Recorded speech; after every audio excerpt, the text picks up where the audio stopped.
నమస్తే, welcome to Suman TV. సమర్థతకు పెద్దపీట వేస్తూ అంతే సమర్థవంతమైనటువంటి అధికారులను తీసుకువచ్చి ఏపీ రాష్ట్ర ప్రజలకు సుపరిపాలన అందించాలని దృఢ నిశ్చయంతో ఉన్నటువంటి ఏపీ ప్రభుత్వం ఇందులో భాగంగానే ఇంటెలిజెన్స్ చీఫ్ మహేష్ చంద్ర లడ్డా గారిని తీసుకువచ్చింది. సో ఏంటి ఇతని ప్రత్యేకత? వీరితో పాటుగా అలాగే డీజీపీగా ద్వారకా తిరుమల గారిని తీసుకొచ్చింది. సో ఇలాంటి ఎంతో మంది సమర్థవంతమైనటువంటి అధికారులను నియమిస్తూ వస్తుంది. సో ఈ అంశంపై మాట్లాడేందుకు మనతో పాటు ఉన్నారు ప్రముఖ రాజకీయ విశ్లేషకులు చందు శ్రీనివాస్ గారు. Hello sir. హలో అండి. సార్, ఏపీ ప్రభుత్వం చూసుకున్నట్లయితే బాధ్యతలు స్వీకరించిన వెంటనే ఈ రాష్ట్రాన్ని ఒక మంచి దారిలో తీసుకువెళ్ళాలి, ఒక మంచి పాలన అందించాలి అనే నెపంతో మంచి అధికారులను కూడా, అంతే సమర్థవంతమైనటువంటి అధికారులను కూడా తీసుకొస్తూ ఉంది. సో మనం చూసుకుంటే కృష్ణతేజ గారు, అలాగే ద్వారకా తిరుమల గారు, అలాగే ఈరోజు మహేష్ చంద్ర లడ్డా గారిని మనం చూడొచ్చు. సో ఈ రకంగా చూసుకున్నట్లయితే మొత్తం అన్ని జోనర్స్లో కూడా ఒక మంచి అధికారులు నియమించే అవకాశం మనకు కనిపిస్తుందా? ఎలాంటి ప్లాన్ తోటి వెళ్తుంది ఏపీ ప్రభుత్వం? డెఫినెట్గా అంటే మంచి సుపరిపాలన అందించాలనే ఉద్దేశం. ఎందుకంటే గతంలో సంక్షేమం మాటున సంక్షేమం చేశాం,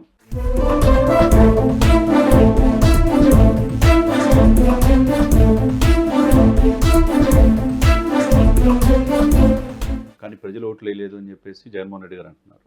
ఎందుకు ఓట్లు వేయలేదు కూడా తెలియలేదు అంటున్నారు. అటువంటి పరిస్థితి నుంచి సంక్షేమం మాటున అభివృద్ధి మర్చిపోయారు. కాబట్టి సంక్షేమం అభివృద్ధి రెండు కళ్ళతో ఈ కూటమి ముందుకెళ్తుంది. అంటే సంక్షేమం మాటను సంక్షేమ పథకాలు ఇస్తేనే అభివృద్ధి మీద దృష్టి పెడతాం. అంటే గత ప్రభుత్వం ఏం చేయలేదు, రోడ్లు అస్తవ్యస్తంగా, జాబులు లేవు, ఈ పోలవరం నిర్లక్ష్యం చేయడం, ఇవన్నీ ఉన్నాయి కదా. ఇవన్నీ కూడా చాలా సక్రమ మార్గంలో తీసుకొస్తా, ఎక్కడైతే అవినీతిమయమైపోయిందో శ్వేతపత్రం రిలీజ్ చేస్తా, చాలా సమర్థతకి పెద్దపీట వేస్తున్నారు మీరు అన్నట్టు. అంటే సమర్థత ఎప్పుడైతే మంచి అధికారులు రాష్ట్రంలో ఉంటారో పరిపాలన సుభిక్షంగా ఉంటుంది. రాష్ట్రంలో ఉన్న అన్ని జిల్లాల కలెక్టర్లు సమర్థవంతమైన వాళ్ళు ఉన్నప్పుడు, ఐపీఎస్లు సమర్థవంతమైన వాళ్ళు ఉన్నప్పుడు లా అండ్ ఆర్డర్ కూడా క్రమశిక్షణ. గతంలో మనం ఎలక్షన్స్ అప్పుడు కూడా చూసాం ఎన్ని ఇన్సిడెంట్స్ జరిగినాయో పల్నాడులో ముఖ్యంగా. అటువంటిది మీరు అన్నట్టుగా డీజీపీని గతంలో ద్వారకా తిరుమలరావు గారిని చేయాల్సింది రాజేంద్రని చేశారు. అదే సమాజ వర్గం ఉద్దేశంతో అనేది అనేక ఆరోపణలు ఉన్నాయి.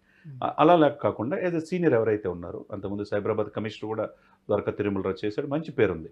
అటువంటి సమర్థత వ్యక్తిని ఆర్టీసీలో ఎండీగా చేస్తున్నాడు గత ప్రభుత్వంలో. అటువంటి వ్యక్తిని తీసుకొచ్చి డీజీపీగా అపాయింట్ చేయడం ద్వారకా తిరుమలరావు ఒక మంచి ప్రయత్నం. ఎందుకంటే ఆయనకి పరిపాలన మీద దృష్టి ఉంది, సమర్థవంతమైన పేరు, అధికారిక పేరు ఉంది, అన్ని రాష్ట్ర వ్యాప్తంగా ఉభయ రాష్ట్రాల్లో మంచి పేరున్న వ్యక్తి. ఆ వ్యక్తిని తీసుకొచ్చి డీజీపీగా చేయటం, లా అండ్ ఆర్డర్ని క్రమశిక్షణలో పెట్టడానికి ఈ ప్రభుత్వం ప్రయత్నిస్తుందనే అనేది అందరికీ అర్థమైపోయింది.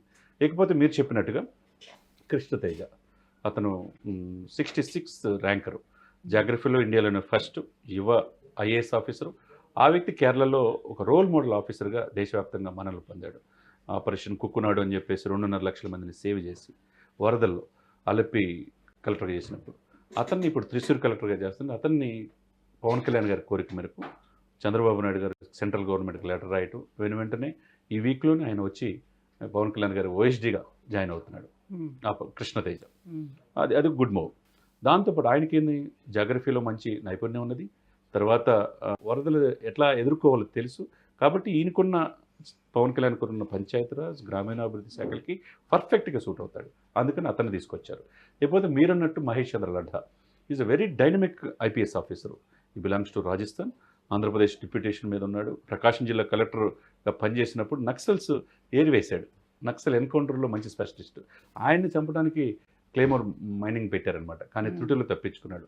అటువంటి వ్యక్తిని మంచి సమర్థవంతమైన ఆపరేషన్ అక్టోపస్కి పెట్టారు. తర్వాత ఎన్ఐఏ, నేషనల్ ఇన్వెస్టిగేషన్ ఏజెన్సీకి ఇక్కడ హెడ్గా హైదరాబాద్లో పనిచేశాడు. ఇప్పుడు సిఆర్పిఎఫ్ విధి నిర్వహణలో ఢిల్లీలో ఉన్నాడు.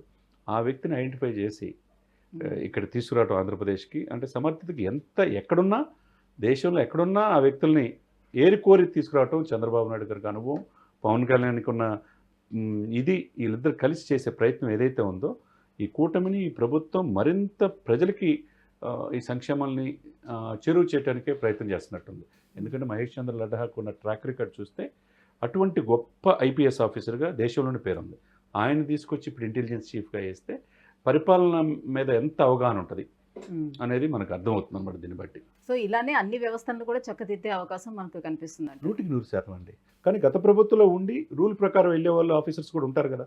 దాంట్లో భాగంగా శ్యామలరావు లాంటి వాళ్ళని తీసుకొచ్చి, సమర్థవంతమైన ఐఏఎస్ ఆఫీసర్ తీసుకొచ్చి ఇప్పుడు ఎక్కడ పెట్టారు, తిరుమల తిరుపతి దేవస్థానానికి ఈవోగా పెట్టారు. ధర్మారెడ్డిని డిప్యూటేషన్ మీద తీసుకొచ్చి కొన్ని సంవత్సరాలుగా పొడిగించారు. ఆయన తీసేసి ఆయన మీద అనేక ఆరోపణలు ఉన్నాయి. ఆయన తీసేసి శ్యామలరావు లాంటి ఐఏఎస్ ఆఫీసర్స్ని తీసుకొచ్చి తిరుమల ఈవోగా పెట్టడం కావచ్చు, ఐఏఎస్ ఆఫీసర్ సర్వశ్రేష్ఠ త్రిపాఠి లాంటి వాళ్ళని గుంటూరు డిఐజీగా పెట్టడం, తర్వాత మల్లికా గార్గ్ లాంటి వాళ్ళని పల్నాడులో ఈ యొక్క ఫ్యాక్షన్ని బయటికి తీసుకొచ్చి అనేక మందిని కేసులు పెట్టి లా అండ్ ఆర్డర్ క్రమశిక్షణలో పెట్టింది.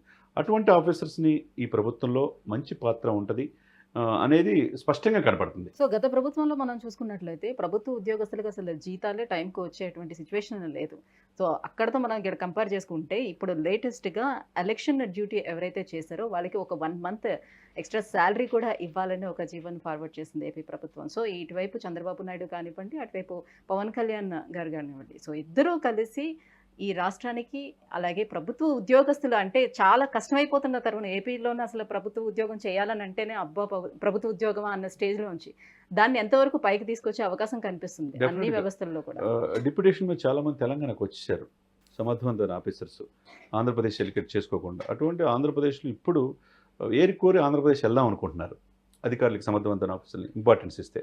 మీరన్నట్టు పంచాయతీరాజ్ వాళ్ళతో మాట్లాడేటప్పుడు మన పవన్ కళ్యాణ్ గారు అన్నారు, నెలసరి జీతం అందకపోతే ఆ విలువేందో నీకు ఒక సగటు మధ్యతరగతి ఉద్యోగి కొడుక్క నాకు తెలుసు, ఒకటో తరగతి జీతం రాకపోతే మీరు ఎన్ని ఇబ్బందులు పడతారో అలా రాకుండా నేను చేస్తానన్నాడు పవన్ కళ్యాణ్ గారు. దాంట్లో భాగంగా మీరు అన్నట్టు ఈరోజు జీవో నెంబర్ 512 రిలీజ్ చేయటం, అది చంద్రబాబు నాయుడు గారు ముఖ్యమంత్రి గారి సలహా మేరకు ఎలక్షన్ కమిషను ఎవరైతే ఈ ఎలక్షన్స్ ప్రాసెస్లో 3 నెలల పాటు సమర్థవంతంగా పనిచేసి ఎలక్షన్ డ్యూటీ చేశారో వాళ్ళకి ఒక 1 month హాండోరింగ్ కింద బోనస్గా 1 నెల జీతం ఇవ్వడం అనేది ఒక గుడ్ మూవ్, మంచి పరిణామం. ఎంకరేజ్ చేసినట్టుగా ఉన్నాయి. వాళ్ళ ప్రాణాలు సైతం పరంగా పెట్టి ఎలక్షన్ డ్యూటీ చేయటం. ఎందుకంటే మనం చూసాం ఫ్యాక్షనిస్ట్ గ్రామాల్లో కొన్ని గ్రామాల్లో ఈవీఎంలు ధ్వంసం చేయటం, అంటే ప్రాణాలను అరచేతిలో పెట్టుకుని వాళ్ళు డ్యూటీ చేశారు. కాబట్టి వాళ్ళందరూ కూడా హాండోరింగ్ కింద 1 నెల జీతం ఇవ్వడం అనేది ఒక మంచి పరిణామమే మనం భావించాలి. సో ఇటువైపు ఐటీ శాఖ కూడా అభివృద్ధి చెందే విధంగా ఏ రకమైనటువంటి ప్రణాళికలు సిద్ధం చేస్తున్నారంటారు? డెఫినెట్గా ఐటీ శాఖ ఏం కాదు, ఒకటనే కాదండి, టెక్నాలజీని అందిపుచ్చుకుంటున్నారు. అన్ని శాఖల అధికారులతో రివీల్ చేస్తున్నారు. అటు ఒకవైపు చంద్రబాబు నాయుడు గారు, ఒకవైపు పవన్ కళ్యాణ్ గారు. ప్రతి దానికి ఎవరికి ప్రాధాన్యత ఇవ్వాలో వాళ్ళ యొక్క పవర్ పాయింట్ ప్రజెంటేషన్ ద్వారా ఎంత చేశారు గత ప్రభుత్వంలో. ఆ ప్రభుత్వం నిర్లక్ష్యం చేస్తే కనుక శ్వేతపత్రం రిలీజ్ చేయమంటున్నారు అన్ని శాఖల మీద. గత ప్రభుత్వంలో జరిగిన అవినీతి మీద ఎవరిని వదిలిపెట్టే ప్రసక్తి లేదు. అదేవిధంగా సమర్థవంతంగా చేసే వాళ్ళని ఐడెంటిఫై చేయటం, వాళ్ళకి ప్రమోషన్స్ ఇవ్వటం, వాళ్ళని గుర్తించడం, వాళ్ళకి మంచి ప్రాధాన్యత ఇవ్వటం అనేది ఈ కూటమిలో మంచి ఇదిగా మనం. Thank you so much sir.